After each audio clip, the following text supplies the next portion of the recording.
Hello my dear students, आज हम higher mathematics 12th class का पेपर सॉल्व कर रहे हैं। ठीक है, देखते हैं इसको। हाँ, तो सबसे पहले हम चूज द करेक्ट को देख रहे हैं। फर्स्ट क्वेश्चन में इन्होंने पूछा है the probability of obtaining an even prime numbers. Okay, even prime numbers on each die when a pair of die is rolled. ठीक है बेटा, अगर इवन प्राइम नंबर बोल रहा है और पेयर ऑफ डाइस को रोल्ड करने को बोल रहा है तो इसका आंसर हो जाएगा 1/36। ठीक है, उसके बाद क्या कहता है कि if A is a non singular square matrix of order 3×3। देखो, अगर इसका ऑर्डर 3×3 का है और आपको मोड 2 दे रखा है तो ये मोड 2 और यहाँ पे जितने का ऑर्डर है 3-1, तो मतलब 2 का स्क्वायर आंसर कितना आ जाएगा 4। तो इसका आंसर हमारा 4 आ गया है। अब हम देख रहे हैं नेक्स्ट कि if A and B are two non zero vectors then A dot B equals to minus mod of A mod of B. If अगर ऐसी कंडीशन बनती है तो इनके बीच में जो एंगल्स होगा थीटा वो हो जाएगा π/2। ओके, अच्छा यहाँ देखते हैं एफ आर से आर तक दिया गया है, define as F of X equals to x²। Then अच्छा, इस कंडीशन में ये ना तो 1 होगा ना ही मेनी 1 होगा, ये चीज होगी ना तो 1 है ना ही ऑन 2 है। ठीक है, तो F is neither 1 nor on 2। अच्छा, ये बहुत सिंपल क्वेश्चन आया था आपको। Principal value of sine inverse x. Sine inverse x की प्रिंसिपल वैल्यू बहुत सिंपल है। ठीक है, ये लगभग आएगी -π/6 पे। Next question, the number of all possible matrices order ही इसका 2×2 वेयर एंट्री इज 0 और 1। ठीक है, मैक्सिमम हमने जो पढ़ा था वो 3×3 का था तो उसका आंसर 512 आता था, पर यहाँ पे हमको दिया गया है 2×2, इसका आंसर हो जाएगा बेटा 16। ओके, आई होप सभी के ये क्वेश्चन सही होंगे। नेक्स्ट हम बढ़ते हैं फिलअप की तरफ। फिलअप क्या दिया था? फिलअप थोड़े से टिपिकल दिए थे उन्होंने, पर बहुत ईजी वो भी थे, कुछ ज़्यादा दिक्कत वाले नहीं थे। ठीक है, तो a point C and the domain of a function f at which either f dash x equals to 0, f is not differentiable। तो बेटा अगर ऐसा कोई क्वेश्चन दे रहा है f dash c बराबर 0 हो जाए और f is not differentiable हो तो उस पॉइंट को कहते हैं हम क्रिटिकल पॉइंट। ओके, अच्छा ये तो हमने पढ़ा ही था, रिफ्लेक्सिव, सिमेट्रिक एंड ट्रांजिटिव। अगर ये तीनों कोई सेट होते हैं, ये रिलेशन हो जाते हैं तो इसे इक्विवेलेंस कहते हैं। क्या बोलते हैं? Equivalence relation. Okay, the value of inverse trigonometry function which lies in the principal value branch। यदि principal value की branch आ रही है तो उसका आंसर भी principal value ही कहलाएगा। Okay, if a dash a equals to then a is a symmetric matrix। Okay, अगर a dash a के बराबर हो जाता तो वो symmetric matrix कहलाती है। वैल्यू, अच्छा इसका तो बहुत सिंपल है, cos स्क्वायर थीटा इधर से प्लस हो जाएगा तो प्लस साइन स्क्वायर थीटा, तो ये आइडेंटिटी है sine square theta plus cos square theta बराबर 1। ठीक है, differential equation, differential coefficient of e की पावर -x। तो इसको अगर हम सॉल्व करते हैं तो e की पावर -x का e की पावर -6x आ जाएगा और माइनस साइन आपका आगे आ गया। ओके, ये माइनस वाला यहाँ पे आ गया। ठीक, नेक्स्ट हम देखते हैं ट्रू फॉल्स। इन्होंने क्या दिया है कि multiplication of diagonal matrix of same order will be commutative. बिल्कुल कम्यूटेटिव होता है बेटा, अगर सेम ऑर्डर की मैट्रिक्स या डायगोनल मैट्रिक्स का आप मल्टीप्लाई करते हो तो वो हमेशा कम्यूटेटिव ही होगा। ठीक है, नेक्स्ट है differential coefficient of 1/x with respect to x is log x। ये बिल्कुल गलत है। 1/x log x इंटीग्रेशन में होता है ना कि डिफरेंशिएशन में, इसलिए ये क्या हो गया? फॉल्स हो गया। अब ये कंडीशन क्या दी है? L1 M1 N1 L2 M2 are the direction cosine of 2 lines theta acute angle between 2 lines. देखो, अगर ये दिए हैं L1 M1 M2 DCS तो याद रखो कि L1 L2 M1 M2 N1 N2 यहाँ पे साइन नहीं, यहाँ उन्हें कोस देना था, तो अगर ये कोस दिया होता तो ये ट्रू होता, अदरवाइज ये फॉल्स है। ओके, अ फंक्शन, ठीक है, f(x) से y तक इज 1 इफ, देखिए कंडीशन हमने 1 की क्या पढ़ी थी कि f ऑफ x1 अगर x2 के बराबर होगा तो x1 और x2 भी बराबर होने चाहिए। इन्होंने क्या दिया है कि ये दोनों तो बराबर है पर ये बराबर नहीं है। ठीक है, इसलिए इसका आंसर भी क्या हो गया? फॉल्स। ठीक है, ये हमने फॉल्स लगा दिया है।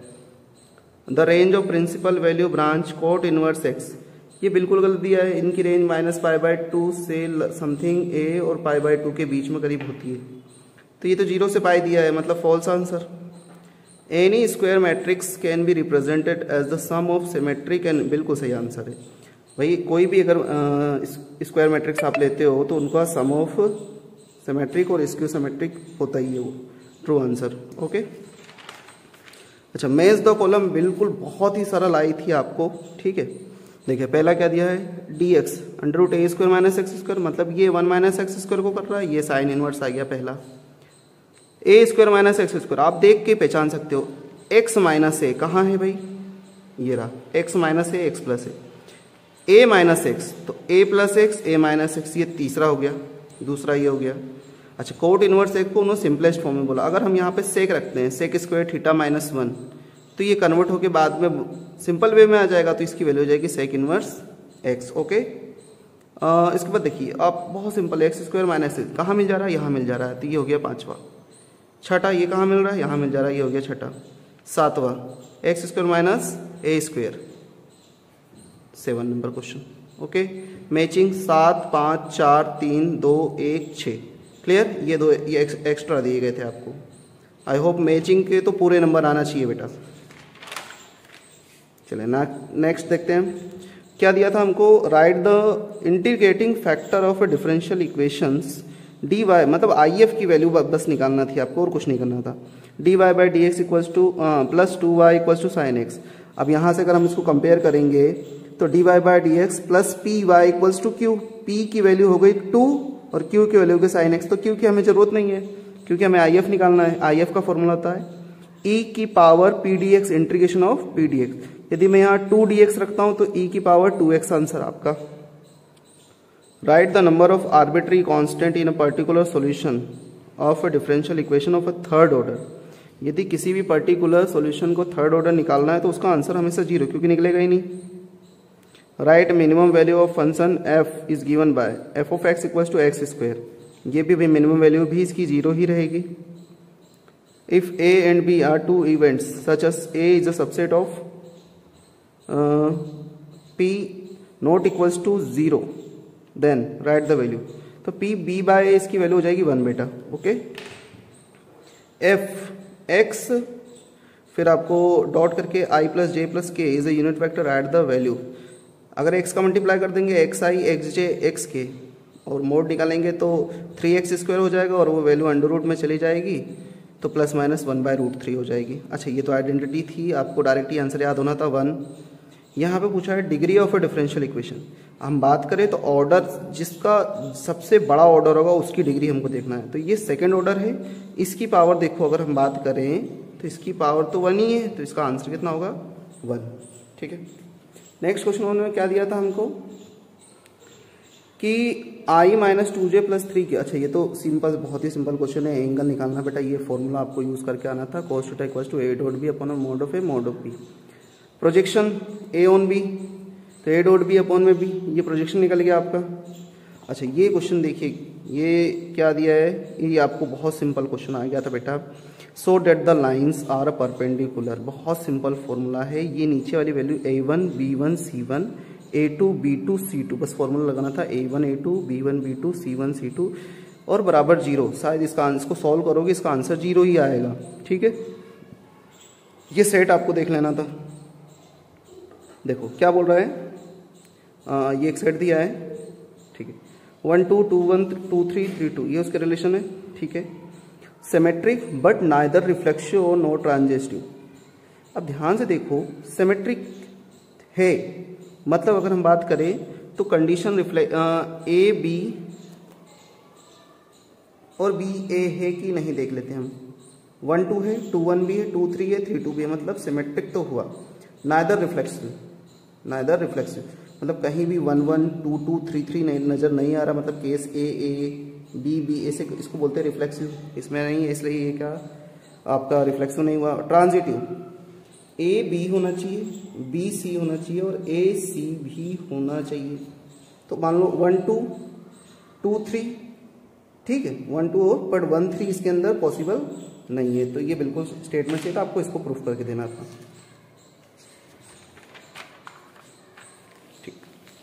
अच्छा, ये क्वेश्चन हमने बहुत बार किया, बहुत ही ईजी क्वेश्चन है। इसमें बस ट्रिक क्या रहती है कि यहाँ जो x है इसको मान लेना है रूट एक्स का स्क्वायर। इनको क्या करना रहता है, रूट एक्स का स्क्वायर बनाना है और रूट एक्स को लेट करना है टेन थीटा। जैसे ही पुट करोगे आपका आंसर प्रूफ हो जाएगा। ओके, अच्छा ये और बच्चे ऐसा क्वेश्चन आ गया, साइन इनवर्स 1/2। पहले इसको सॉल्व करोगे तो ये हो जाएगा π/6, π/6 2 से कटेगा तो हो जाएगा π/3, और cos π/3 की वैल्यू 1/2 होती है, वो कट जाएगा 1, और 10 π/4, और 10 से 10 कटा, आंसर इसका π/4। बहुत ही इजी क्वेश्चन। अच्छा ये तो और बच्चे ऐसा क्वेश्चन आ गया था, 2 का मल्टीप्लाई इसमें कर दो, 3 का इसमें कर दो और 3 का इसमें कर दो और कंपेयर कर दो, आपका आंसर आ जाएगा। ये a दिया है, a डैश निकाल लो, माइनस कर दो, आपका आंसर। नेक्स्ट क्या दिया है हमको देखते हैं। 11 नंबर में क्या, अच्छा ये बेटा आपको डिफरेंशिएशन करना था, dy/dx की वैल्यू निकालनी थी। डायरेक्ट डिफरेंशिएशन करो, इजे 2x का हो जाएगा 2, 3, y का हो जाएगा dy/dx और sin x का हो जाएगा cos x, ये हमने करके रखा है। अच्छा ये भी बहुत बार हमने करा है, x equal a cos theta, y equal to a sin theta. एक dx/d थीटा कर लो, dy/d थीटा कर लो, इसको इससे डिवाइड मार दो, आपका dy/dx आ जाएगा। ठीक है, इंक्रीजिंग डिक्रीजिंग बहुत बार कर चुके हैं, बहुत सिंपल क्वेश्चन, ये तो बहुत ही सिंपल आया है, प्रैक्टिस किया हुआ क्वेश्चन है।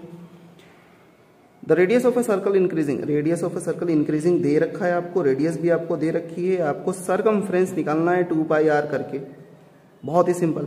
सेम क्वेश्चन है, यूनिफॉर्मली इंक्रीजिंग दे रहा है, रेडियस आपको 20 दी है, यहाँ बोल रहा है एरिया निकालो, πr² यूज कर लो, आंसर आपका बेटा। x बहुत ही सिंपल, मेरे ख्याल से आईलेट में सबसे सिंपल क्वेश्चन x ही होता है। x बाहर, ex minus d/dx of x e⁻x dx, solve करोगे इसका आंसर। ये सेपरेट कर दो, 2 के नीचे cos²x, साइन के नीचे cos²x, सॉल्व हो जाएगा। ठीक है, ये आइडेंटिटी प्रूफ कर लो। ठीक है बेटा, उसके बाद ये आपको दिया था, आपने को क्या करना था, a और b दोनों वेक्टर्स को जोड़ दो, एक बार दोनों वेक्टर्स को हटा दो, उनके बीच में क्रॉस लगा दो, बस आपका आंसर हो जाएगा। उसके बाद ये देखिए differential equation, dy/dx plus py equal to q, p की वैल्यू इसमें 1/x है और q की वैल्यू x² है। बहुत सिंपल क्वेश्चन है, e की पावर log x हो जाता था, उसको x कर देते थे। बहुत ही अच्छा क्वेश्चन है ये। ग्राफ आपको बहुत ही इजी ग्राफ दिया था, अगर इसको सॉल्व करेंगे तो इसकी पॉइंट्स की जो वैल्यू थी 0 0 30 0 20 30 और 0 50, ये इस प्रकार का कुछ ग्राफ बना होगा आपका एग्जाम में। ठीक है बेटा, सेम वैसा ये भी वही क्वेश्चन उसी टाइप का है। ठीक है, अब ये क्वेश्चन बहुत सिंपल दिया था उन्होंने, ये तो ठीक है बायस थ्योरम से सिर्फ प्रूफ होगा, ये थोड़ा सा टिपिकल था, बट इसको देखो ध्यान से, 3 कार्ड है, सक्सेसफुली निकाल रहे हैं विदाउट रिप्लेसमेंट। विदाउट रिप्लेसमेंट मतलब हर बार एक एक नंबर कम होना है, और कह रहा है कि first 2 card is king and third 1 is S. तो भाई हमने फर्स्ट बार निकाला तो हमारे कितने किंग होते हैं, 4, 4/52, एक कार्ड अब रख दिया हमने, 3/51, एस भी 4 होते हैं तो 4/50, तीनों को मल्टीप्लाई कर दो, आंसर आ जाएगा 2/5525। ओके बेटा, ये एकदम गिफ्ट है आपके लिए, गिफ्टेड क्वेश्चन, क्योंकि 2 ही क्वेश्चन ही थे। ठीक है, इसको सॉल्व करोगे तो इसका आंसर πa² आया होगा, इसका आंसर πab। ठीक है बेटा, और ये हम शुरू से ही करते आ रहे हैं, सॉर्टेड डिस्टेंस, बच्चे ऐसा क्वेश्चन है एकदम। ये फॉर्मूला आपको देखो, उसने इक्वेशन बहुत सिंपल दे दी, ये हो गया a1, ये हो गया b1, ये a2, ये b2, बस हमको डायरेक्ट पुट करना था, आपका आंसर। ठीक है, इन वैल्यूज़ को सॉल्व कर लो, ab इनवर्स और b inverse a inverse direct करोगे, इक्वल आ जाएंगे। ये ax इक्वल्स टू b, मतलब आपको सॉल्व करना था x y की इसमें वैल्यू निकालना थी, मतलब ये वैल्यू को हमने सॉल्व कर लिया, ये a हो गया, ये x हो गया और ये पूरी b हो गई। ओके, लास्ट में बिल्कुल आपको ये क्वेश्चन हमारा बहुत किया हुआ क्वेश्चन है, ax प्लस bx, ये तो आपको सॉल्व करना ही था। चाहते तो इसको आप डिफ्रेंसिएशन करते, यहाँ पुट कर देते तो इसकी वैल्यू 0 हो जाती। अब इनका जब सॉल्व करोगे कंटिन्यूटी से, तो बस हमको क्या करना था, a और b के बीच में रिलेशन दिखाना था। तो a और b का relation, a equals to b plus 2/3 इनका रिलेशन होता है। और इंटीग्रेशन तो इस बार पूछो मत, इतना सिंपल दिया है कि एकदम ही, x tan इनवर्स है, आईलेट का यूज़ करो, फर्स्ट ये हो गया, सेकेंड ये हो गया, आपका आंसर आ जाएगा।